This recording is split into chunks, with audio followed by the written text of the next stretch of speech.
Hello friends, আপনারা দেখছেন টোটকা নিউজ। আজকের এই ভিডিওর মাধ্যমে আমরা দেখে নেব ৩৬ নং ইটাহার বিধানসভাতে মোট ভোটার সংখ্যা কত আছে, গ্রামে এবং শহরে কতজন ভোটার বাস করে, এই বিধানসভাতে এসসি এসটি ও মুসলিম ভোটার কতজন আছে।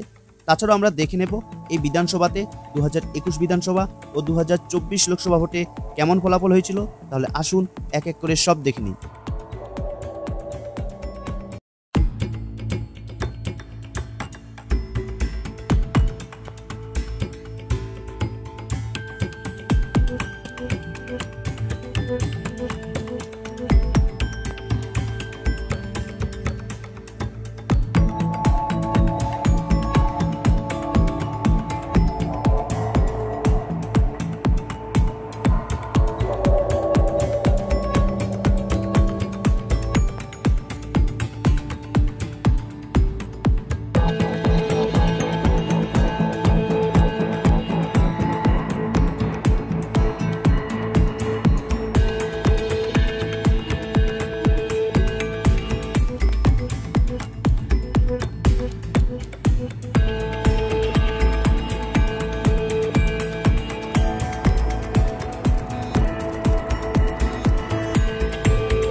হ্যালো ফ্রেন্ডস, আপনাদের কাছে একটা ছোট্ট রিকোয়েস্ট, আপনারা প্লিজ আমার এই চ্যানেলটিকে সাবস্ক্রাইব করে রাখুন, যাতে আপনি আমার পরবর্তী ভিডিওটি পেতে কোনো রকম অসুবিধা না হয়।